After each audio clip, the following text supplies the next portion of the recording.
Welcome to The Last Calm Word. Let us get started with today's story. My fiancé mocked me by saying my ex asked me to marry him and I accepted.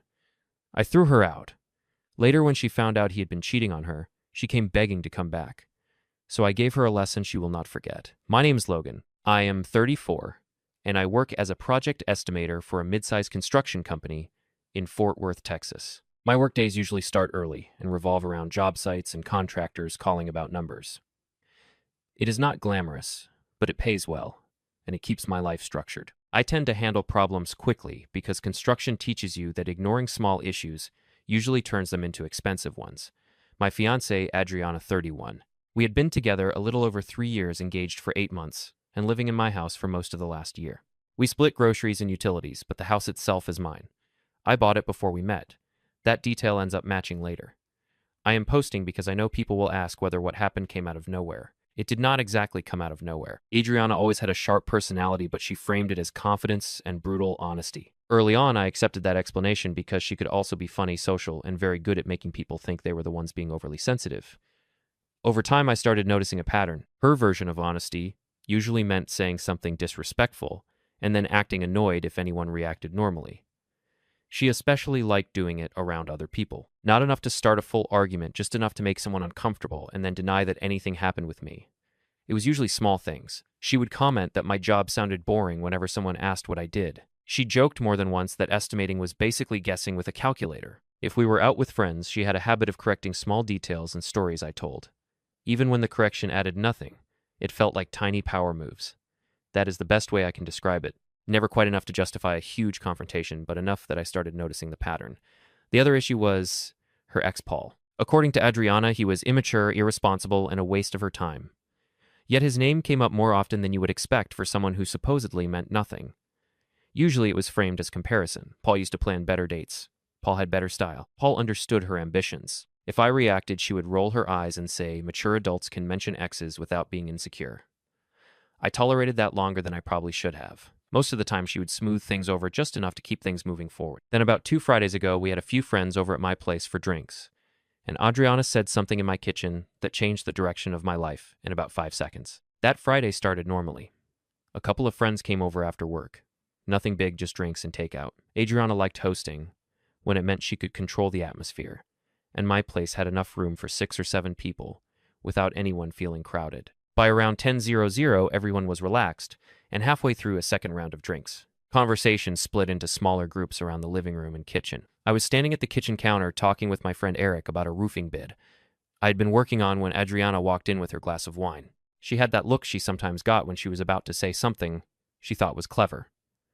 At first, I did not think anything of it. She leaned against the counter and listened for a minute, while Eric and I talked about a contractor who kept trying to undercut bids. Then she smiled in that tight way she had and said something that immediately changed the tone. She said that construction guys always took themselves way too seriously for people whose entire job was guessing numbers. Eric laughed awkwardly. I shrugged it off and said, estimating is basically educated guessing with math and experience. That usually ends that kind of comment. But Adriana was in one of her moods, where she wanted attention. She swirled her wine and said that if we were talking about guessing, she had some interesting news too. That caught Eric's attention. He asked what she meant.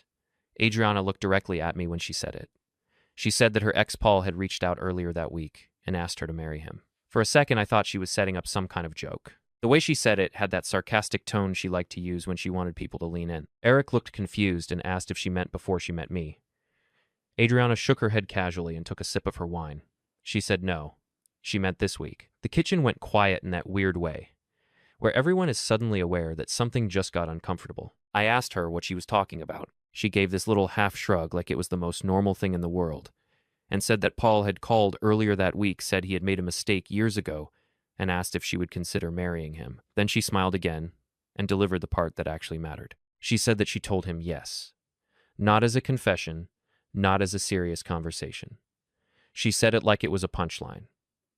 For a few seconds, nobody said anything.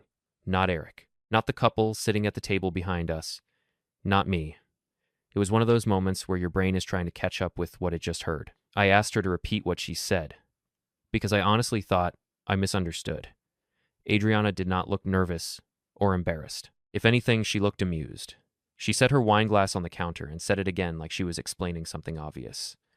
Paul called earlier this week. He apologized for how things ended between them years ago. He told her he realized she was the one he should have married. Then he asked if she would marry him now. Eric glanced at me like he was waiting for the rest of the explanation. I asked Adriana what exactly she meant when she said she told him yes. She shrugged and leaned back against the counter.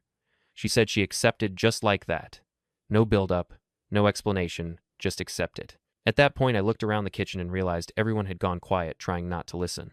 The mood in the house had completely shifted, so I handled the first problem. I stepped into the living room and told everyone the night was over. I said something came up and we needed the house to ourselves. Nobody argued. They could tell something was wrong.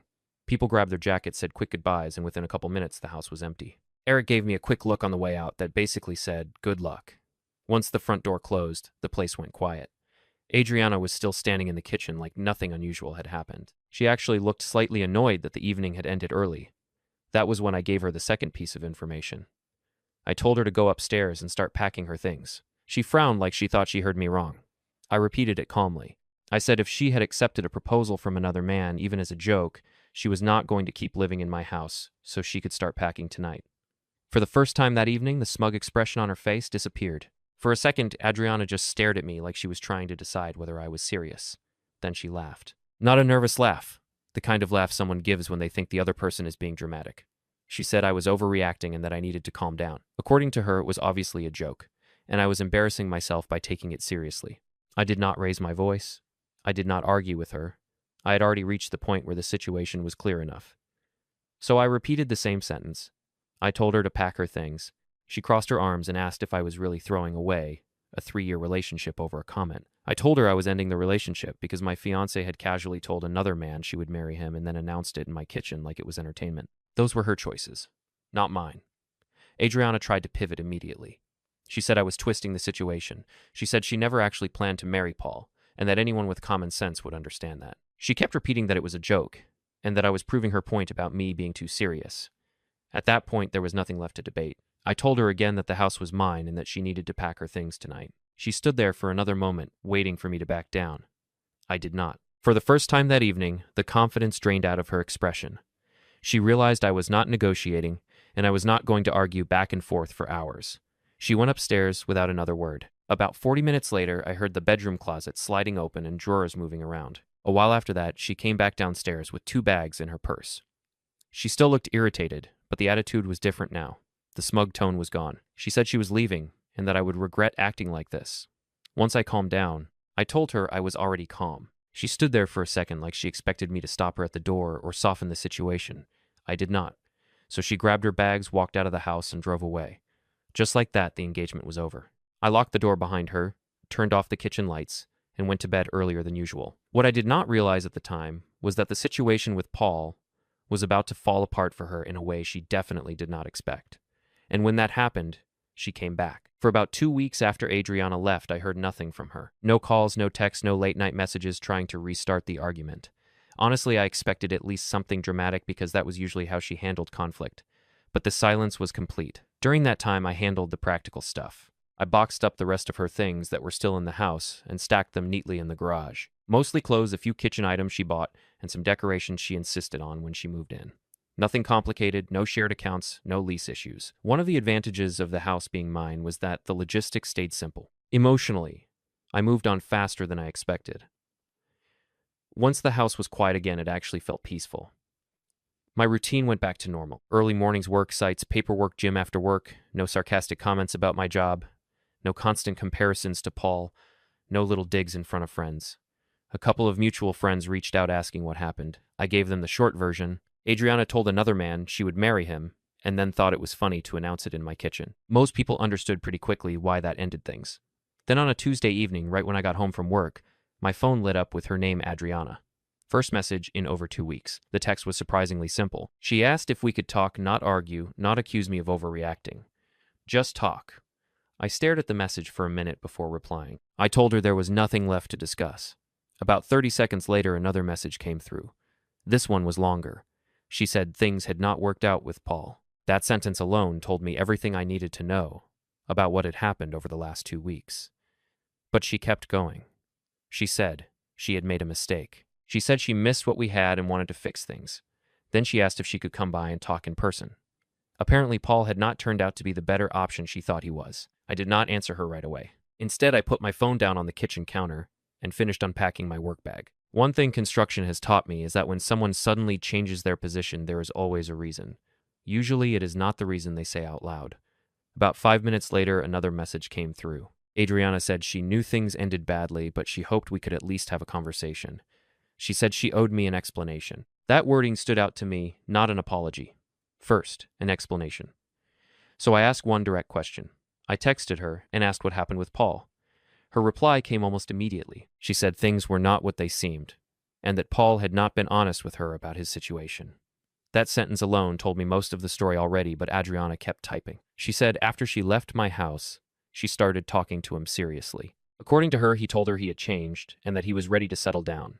He talked about moving in together and starting fresh. Then about a week into all of that, she found out he had been seeing someone else the entire time. Not casually either. Apparently, the other woman thought she was already in a serious relationship with him. Adriana wrote that she discovered it when the woman messaged her directly asking why she was texting her boyfriend. So the big reunion with Paul lasted roughly a week before collapsing. At the end of the message, Adriana wrote that she realized she had made a huge mistake. She said she should have appreciated what she had with me, instead of entertaining someone from her past. Then she asked again if she could come by and talk. The thing is, by that point, I already knew exactly why she wanted to see me. Paul had cheated on her, which meant the backup plan she thought she had was gone. And suddenly, the guy she mocked in his own kitchen looked useful again. I thought about Adriana's message for a while before responding. Not because I was considering getting back together. That decision had already been made the night she walked out of my house, but I was curious about something. I wanted to see if she actually understood what she had done, or if she was only reacting to Paul turning out to be a disaster.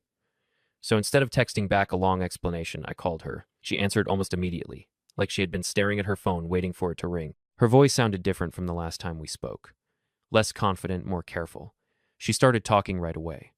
Adriana said she was glad I called, and that she wanted to explain everything properly. She repeated the same story she mentioned in her messages. Paul had reached out, apologized for how things ended years ago, and told her he had realized she was the one he should have married. According to her hearing, that got into her head, she said when he asked her to marry him, she responded without thinking about the consequences. She told him yes, because she wanted to see how serious he really was. Then she admitted that after leaving my house, she actually tried to see where things with him would go. For about a week, she thought she had made the right decision. Then the other woman contacted her. Adriana explained that Paul had been in a relationship the entire time, and neither of them knew about the other. Once they came out, the whole situation collapsed almost immediately. After she finished telling the story, her tone softened. She said she realized she had thrown away something real for someone who had already proven he could not be trusted. She said she missed the stability we had and that she wanted to fix what she broke. I let her finish without interrupting. Then I gave her the lesson she will not forget. I told her the situation was actually very simple. She believed Paul was a better option than the man she was engaged to, so she disrespected our relationship in front of other people because she thought she had already upgraded. Now that Paul cheated on her, suddenly I was valuable again. She tried to argue that it was not like that. I stopped her and said one last thing. When you leave someone because you think you found something better, you do not get to come back when the better option fails. There was a long pause on the phone after I said that. For the first time since the call started, Adriana did not immediately argue back. I could hear her breathing on the other end while she tried to figure out what to say next. Eventually, she said I was being unfair. She said the situation with Paul had confused her and that she had made a mistake. But that did not mean our entire relationship should be erased. She reminded me that we had 3 years together. Trips, holidays, meeting each other's families. According to her, that history should count for something. I told her it did. That history was exactly why I ended things, the moment she said yes to Paul. Because someone who actually respects a 3-year relationship does not gamble it for attention from an ex. She tried a different angle. Adriana said she never actually planned to marry him. She said the proposal caught her off guard, and she responded without thinking. Then she said announcing it at my house had been a stupid attempt at humor. According to her, she expected me to laugh it off. I told her that explanation actually made things worse, because if she truly believed telling her fiancé that she accepted another man's proposal was a joke, that meant she did not understand basic respect in the first place. Another quiet pause followed. Then her voice shifted slightly. She asked if there was any chance we could start over slowly, not jump straight back into the engagement, just talk, spend time together, and rebuild things. The way she asked it made something very clear. She still believed there was a path back. So I made sure the situation was absolutely clear before ending the call. I told her the reason this situation hurt her so much was because she assumed I would still be waiting once Paul failed. She thought I would stay in the same place while she tested another option. But relationships do not work like that. When someone shows you that you are their backup plan, the correct response is to remove yourself from the list entirely. After I said that I ended the call, then I opened my phone settings, blocked her number, and removed her from every place she could contact me. If the lesson was going to stick, the door needed to stay closed. After I blocked Adriana's number, things went quiet again. That was the last direct conversation we ever had. For the next few weeks, my life went back to normal in a way that honestly felt better than before. My morning started early like usual. Coffee work truck job sites around Fort Worth, then evenings at home, without tension or sarcasm, waiting for me at the door. A couple of mutual friends eventually asked what happened between us. Apparently, Adriana had been telling people that we had a misunderstanding and that I was refusing to talk to her. I did not argue with anyone about it. When someone asked me directly, I explained the situation once. My fiancé accepted another man's proposal and announced it in my kitchen. I ended the engagement. Most people did not have many follow-up questions after hearing that. About a month later, I heard the rest of the story through a friend who still had contact with her. Apparently, things with Paul had ended even worse than I originally thought. Once the other woman discovered Adriana, she contacted both of them. From what I was told, that turned into a mess of accusations, screenshots, and arguments between all three of them. Paul apparently tried to juggle explanations until both women compared messages and realized he had been lying to each of them in different ways. In the end, neither of them stayed with him. So Adriana did not just lose me. She also lost the guy she thought she was upgrading to. Hearing that did not make me feel happy or vindicated. Mostly it just confirmed what I already suspected. When someone behaves the way Paul did, the outcome is predictable. But the part that stuck with me was something else my friend mentioned. He said Adriana had told him she thought I would calm down after a few weeks and eventually call her. Apparently she believed the relationship was too long and too stable for me to actually walk away permanently. That assumption turned out to be the biggest mistake she made in the entire situation. It has been several months since all of this happened. Life moved forward in a pretty normal way once the noise was gone. The house stayed quiet. My routine stayed steady, and I had more mental space than I realized I had been missing. When a relationship ends, because of one clear decision, there is not much left to process afterward. You just adjust and keep going. Every once in a while, someone will ask if I regret how quickly I ended the engagement. My answer is always the same. No, the reason is simple. What Adriana did was not just a bad joke or a moment of poor judgment. It was a decision. She made that decision twice. First when she told Paul yes, then again when she announced it in my kitchen, like it was something funny. That kind of disrespect does not appear randomly. It shows how someone actually views the relationship. If I had argued for weeks, begged her to explain herself, or tried to compete with Paul for her attention, the situation would have looked completely different. Instead, I made one decision and stuck with it. The result was very clear. She left thinking she had a better option. When that option collapsed, she expected the original one to still be available. It was not. That was the lesson she learned. You do not test whether the grass is greener somewhere else while still expecting the first lawn to remain untouched. Once you walk away from a solid relationship because you believe you found something better, the risk becomes yours to carry. In my case, the engagement ended the moment she said yes to someone else. Everything that happened after that was just the natural consequence of her own choices. And honestly, that level of clarity made moving on a lot easier than most breakups people go through. Thank you so much for watching till the end. Wishing you all the best, stay healthy, and take care.